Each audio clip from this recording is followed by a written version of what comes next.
All right. My name is Daniel Posney. We haven't met before, but this is called Shifting Perspectives. And I kind of named it this way because that's kind of what happens in a lot of the session work that I do and in my own life is that when we shift the perspective from a less egoic state into more of a truth or honest state.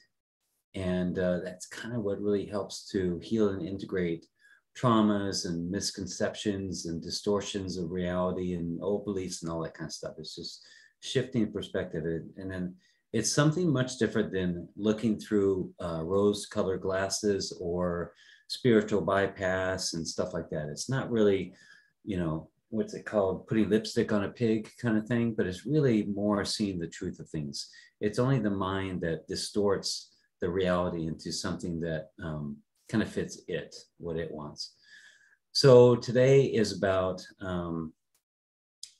the frustrations of expectation and how to heal that. And I want to set this up in a way that there needs to be some kind of discussion beforehand. And if you're on this call, if you're on this Zoom call, then you're probably into what I'm about to say. We all have the choice of living in what people would call the collective consciousness, or some people call it the 3D, just the basic 3D, just the physical touch. This is going on. This pisses me off. They should stop doing that. And I go like this until I die. That's kind of the normal way of living. But chances are, if you're on this call, you're looking for some deeper understanding of, or a shift in perspective. So I don't believe that we're here just for the physical realm, just for this physical experience. And there's actually something, I don't know exactly what. Maybe it's learning, maybe it's not, maybe it's just God experiencing. I'm not really sure. But there's something deeper going on with all the different signs and signals that that we get over our lifetime. It seems like there's something else going on. And so that's where I tend to go, is to find out what is the deeper truth of things. So one of my themes was always about not feeling appreciated. That's just one of them. Guilt and obligation and just insecurities and all that. And I've talked to this concept before about being in a holodeck of that insecurity. Like you could think of it as a room or a space that is all about that frequency of consciousness. Feeling not appreciated and insecurities and jealousies and all that in that room, that's all you're going to experience, but in little different ways. So you have a relationship and it's going to have little flavors of insecurity and jealousies and betrayals and all that. But the questions are, how do I get out of that room? And this is kind of what I'm talking about. This is this frustration of expecting or wanting to expect better behavior from people. So let's take the dishes thing. This one just came up in a session I just had with a couple. And this has happened with me too, and I'm sure it's happened with a lot of people on this call, is that you, the husband or the wife, or the boyfriend or girlfriend, wants your partner to do more dishes. It's a normal thing. Or like me, I want it to be just, say hello when I walk in the door, or say goodbye and I love you and I'll miss you when I leave, kind of thing.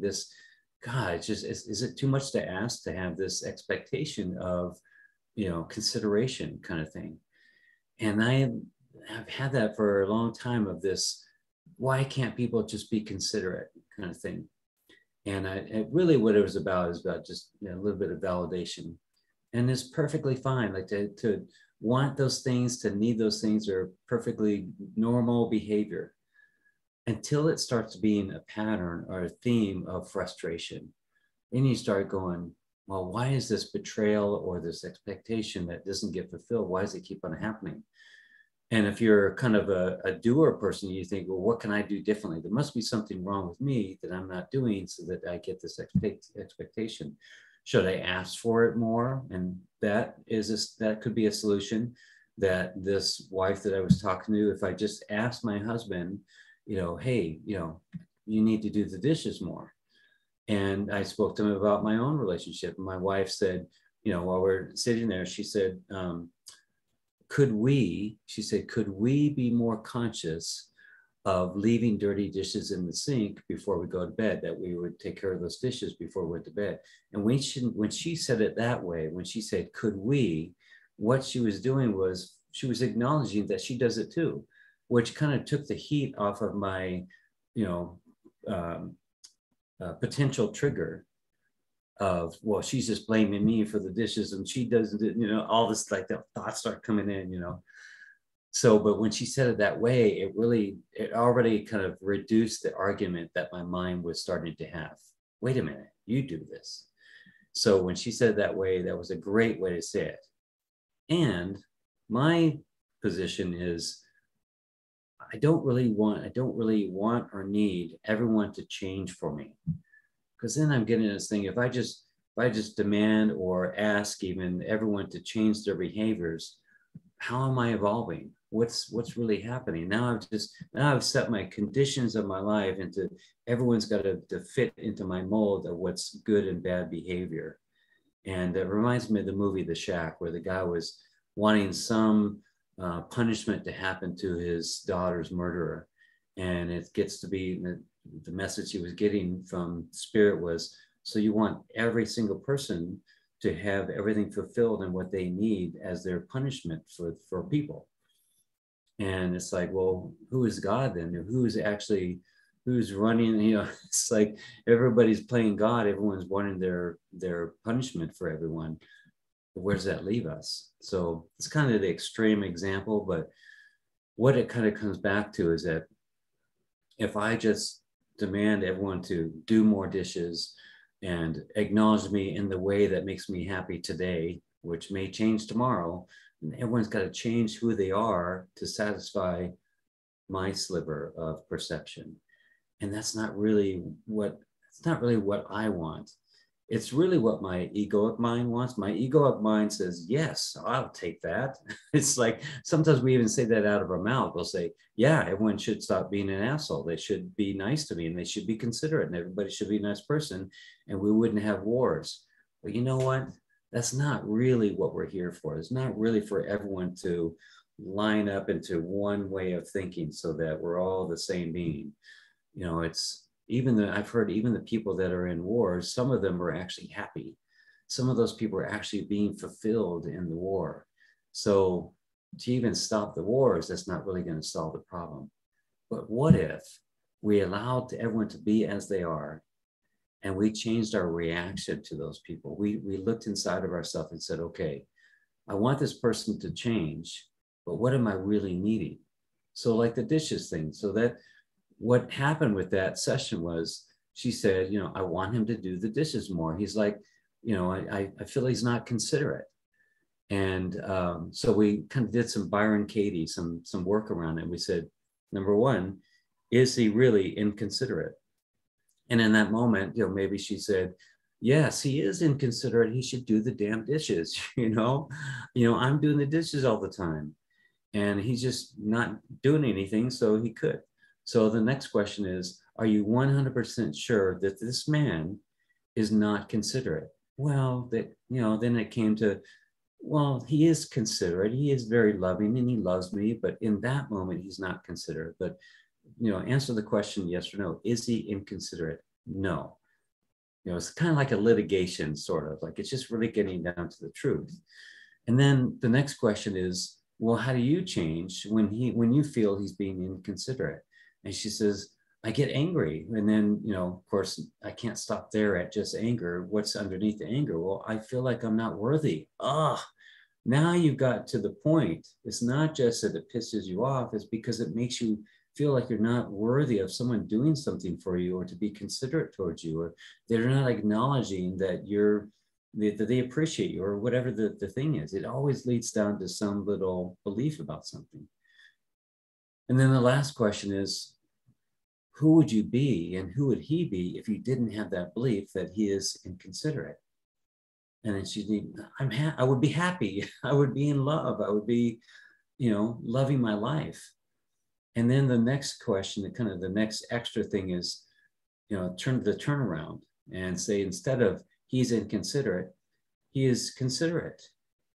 and just leave it at that. Just say, well, let's just try that on, try that jacket on, try that shirt on. He is considerate. And then the other turnaround is, I'm inconsiderate. Maybe I'm not knowing that he's going through something, or he's actually working on something, or sometimes I don't do the dishes or do something for him, and I just don't remember, or I just don't think about it. And it's not because I'm inconsiderate. I just, it just wasn't there, kind of thing. So it's really a way to kind of see the truth of things and stop believing the thoughts that come to us from our mind. So then the next part of that session was, okay, so if you felt like when someone doesn't do something that you feel that they should do, that you have this expectation, and when they don't do it, it means something about you. You're not lovable, you're not worthy, you're not appreciated, whatever the thing is. If you were to go to that person and say, I need you to say hello to me when I come in the door, or I need you to say goodbye to me as I leave. And if that person did that, would you fix the problem? And the answer is probably not. It wouldn't really fix the deep emotional trigger or trauma that's inside of you that was developed way back in the past. Just someone showing up and taking the physical action is not going to heal the emotional thing. It's going to feel better in the short term, but then it's going to feel good, and then you're going to be expecting that behavior all the time. And if they don't, then you're going to be upset, and it's just going to continue down that road. But if the person does both and listens to you and is considerate of you, and they do what you want them to do while you're working on yourself, while you're healing and integrating the emotions that come up when they don't do it.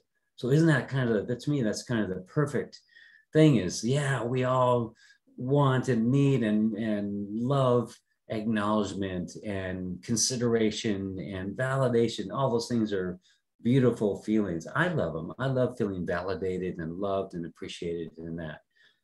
But when I start to feel that there's an emotional trigger in there somewhere, that when I don't get it, that's when I want to do the work on it. So that way, when it does come, it just comes in a just nice, I don't know, like a fresh, clear way of experiencing that. And then if it doesn't happen next time, I'm not trapped in my egoic mind about why it didn't happen and what that means and all that stuff. So that's why I say, the solution is not necessarily to get that particular need met. Like in the short term, yes, people should be nice to you. People should share in the household responsibilities. People should drop what they're doing and acknowledge, that they love you and that you're appreciated in the household. Yes, those are all fantastic things, and not saying no to those. I'm not like some kind of spiritual bypass. You don't need anything kind of thing. And at the same time, just realize that you have an emotional trigger there. It's not just that you're angry that this person isn't being considered. It's something deep inside of you that there's causing some kind of emotional thing. That's the thing for you to work on. And what the cool thing is, that this is what I began to explain to them, is that when you do, like, let's say he does the dishes once or twice and you feel great about that. But while he's doing his best to remember to do the dishes for you and for the household, you look into yourself and you start to do what they call self-inquiry. You start to look at where that emotion comes from, where in your childhood or in your earlier life that you started to feel those emotions, and you start to heal and integrate that. Here's the cool thing that happens. And I know this is a kind of a deep kind of thing to think about, but it's not that you're fixing this life right now. It's not that you're going to continue on this life and this trajectory with this problem solved. Okay, that's very much like very physical. Okay, I'm here in this world. I dealt with this, and now I've resolved this issue. What's actually happening, I can't prove this, but I believe what's actually happening is you shifted your consciousness. And that consciousness is existing in a different reality. So you have notched yourself into another reality, a reality that the frequency of consciousness of what you experience is of a different range of consciousness frequency. You're no longer down here in this frequency of being frustrated and everyone's, not being considerate of you, and this is just where you live. You've actually, through your own healing and integration, you've notched yourself out into another frequency. You've brought yourself to a new holodeck of reality. And that's the cool thing, is that, people say, after this session or after this retreat, what happens when I go home? I get all this great information, but now I'm going to go back into the shit, and then, I'm going to have to deal with it. That's actually not what happens. What I believe is that when you're in the retreat, or when you thought about doing the retreat or the session or the call, whatever, just you acknowledging that you're going to step into a different perspective, you've shifted into another reality. Then when you're in the session, you're shifting into another reality, another reality. Every time you get this aha moment, this epiphany, and then when you leave, you're now in a different reality than you were before. And those things, that reality has different conditions. It has different experiences and different feelings. And maybe there's still a little trickling of, what you experienced before, but it's just enough to kind of give you the flavor of what you were working on before, but it's not as intense as it once was. And that is what I feel like is happening with what you might call past or parallel lives, is that sometimes if I have a feeling of insecurity or not feeling appreciated and that kind of stuff, it's only because in some parallel life, I am living that in a deep way. Like I am in the muck of insecurity. I'm a slave to, all that stuff. And here in this life, it's just not quite as profound, but it's still kind of there. It's like this, it's trickled in on a line from that life into this life. Again, I can't prove that, but I've always heard that if you can imagine it, it's probably true. It's probably existing if you can imagine it. And I wonder if that's true, if there's are multiple realities, boom, boom, boom, boom, existing all at the same time. And as we shift who we are and how we believe and our insecurities and our traumas and all that, that we shift into this other reality. A good kind of example of that, kind of in a playful way, I guess you might say it, in sometimes violent way, is Everything Everywhere All at Once, that movie. Excuse me. And it kind of shows in a way that, there's all these realities already existing. And if she, the main character, needs to have martial arts skills right now, she needs to do something to put herself in the reality where she connects in with those skills, with the reality where that already exists. It's kind of a neat concept that the current reality needs to be distracted in some way. It's like one guy, what he needs to do is paper cut all of his fingers to distract his mind, to make some kind of shift in the quantum field, and then focus on what it is that he wants. And then he'll connect in with that reality. So just kind of a trippy way to think about something like that. But I think that's about it. It's just, I guess the biggest hurdle is going beyond what my mind is telling me. What my mind is trying to say usually is, I know I'll be more enlightened, or I'll be more aware, or I'll have a happier relationship, but I want him to do the dishes. So what is it, the argument that the guy had? He said, it was something like, what if I do all this work on myself and nothing happens and she doesn't change? Or what if she says, what if I do all this work on myself and he never does the dishes? Should I get out of the relationship and all those kind of things? Well, that's one end of it. Yeah, no need to be abused in a relationship if it were to come to that. And it is something to get your needs met. But that question comes from the egoic mind. So you are the being that says, I am going to do it all. I'm going to expand myself because I know that I was never born and I will never die. And so I will do the work. But the mind comes in and says, yeah, but what if they don't do their work? And then you're stuck in this relationship and then this is going to happen. All that kind of thinking, all that kind of thought process is all the egoic mind that is not really concerned about you. It doesn't really care about your needs as a divine being of consciousness. It's really concerned about its needs. So really, really pay some attention to that one. So if you were to say something like, I'm going to do this work, and if it doesn't reflect back to me in some kind of change in my outside world, I'm going to do the work.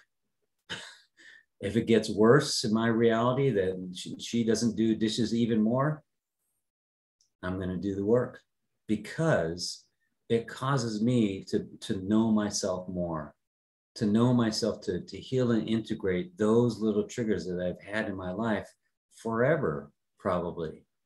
So I can't get caught in the trap of, I'm going to do this so that my outside world changes, which it will, but that can't be a condition. Like I really need to see that for myself, is that, I wanted my person I was with to really change so that I would get my needs met. So she would show up differently in my life. But I could feel myself, my mind, getting myself in this trap of, crossing my arms and getting into a little bit of victim consciousness and a little poor me, and saying, well, God, this never happens. And, all that kind of stuff. And I finally saw that. I saw how that had been kind of running me and controlling me for a long time. And I finally said, it's a very liberating feeling to come out of that and see what your own mind has been doing and say, I know that's a valid argument, but I'm not going to do it. I'm going to stay on this path because I love myself and I want to love myself more. And I know that this feels expansive and it's tough. It's tough work, especially at the very beginning, but I'm going to stay in it. And it gets easier and easier and easier. And it's just so cool how less things affect you, even though there are still things that could affect you. They don't take you down. And really, your life is more and more joyful. Like you hear these people say, every day is a blessing, every day is joyful and stuff. Actually, some of those people, that's true for. And it's kind of weird the first time that you see yourself saying something like that. It's not bullshit. And you're just not giving some kind of a spiritual thing. It's actually true because you've done a lot of work. Yeah, there's more work to be done on myself until the time that I pass. But I've done enough work that life has really changed for me. And that's something that I can really say out of real honesty, is that life is pretty joyful. And it was only sucked when my mind was really controlling me and giving me all these thoughts and stuff. So there's this real like determination, really sticking to this. And even as your mind is giving you all these reasons why you shouldn't, it becomes the reason. Here I am. Like when I would smoke, and I didn't never smoked it very much, but when I was in the Navy, you smoked during your watch or something, but I smoked enough that it just became this tiny little habit. And then I thought about quitting. And then, a little thought came in and said, yeah, but what about after sex? Or what about when you're having a beer? Or why don't you just buy a pack and take one out? And I was like, all those little thoughts, that was the reason that caused me to be motivated to just really quit. So I want to invite you that as you have these thoughts of why you shouldn't stick to this inner processing, this inner work, this self-inquiry, that's the reason. That becomes the reason. So you're in it and your mind comes and goes, yeah, but look at her. She's not. That's the reason. It's because the mind is coming in. You see what I'm saying? It becomes your reason. Look at that. Your mind is trying to manipulate you. Anyway, that helps me out as I realize that I don't want to listen to that very convincing validation that I stop the work that makes me feel good. So that's my reasoning to, yes, the person should be more considerate, and they shouldn't. Because when they're not considerate, it stirs up something in you that is not really created from now. It's created from when you were a child. You brought it into this relationship. And the fact that they stir that up is an opportunity to work on it. But it's very hard to work on this when we don't have any tools or processes or someone to work with. So reach out to somebody, whether it's me or anyone, to work on some kind of a process that helps you heal and integrate that in your life. So last thing real quick, September 22nd, 23rd, and 24th, Valerie and I are having a day, spiritual day retreat on the 22nd and a 2-day relationship retreat here at our Hummingbird House in Cornville, which is 25 miles just outside of Sedona. We got the creek, we got the sweat lodge and the medicine wheel and just beautiful property and great teaching and breath work and meditation. Everything's going to be awesome. You can look at that at thehummingbird.org. And then we got the men's retreat coming up in October, October 12th through 15th. I'm not a great marketer. I should be better at this. So if you're even thinking about joining that retreat, it's going to be fantastic. It was last time too. But if you're thinking about it but haven't pulled the trigger, should pull the trigger, because I'll get to a certain place and I go, well, I guess it, just wasn't supposed to happen. I just didn't get any input on it. So if you're kind of in the background thinking about it, you really need to start to reach out to me and let you know at least that you're thinking about it. Because I believe the deposit on it is only $363, and the whole thing is like $14.97. So you could just deposit $363, and then we could get this going, because there's a big deposit that I need to put down for the place. So I usually wait until some guys have shown up and start put down their deposit. So pull the trigger or it won't happen. All right. So look forward to seeing you. Thank you. Bless you. I love you. Till next time.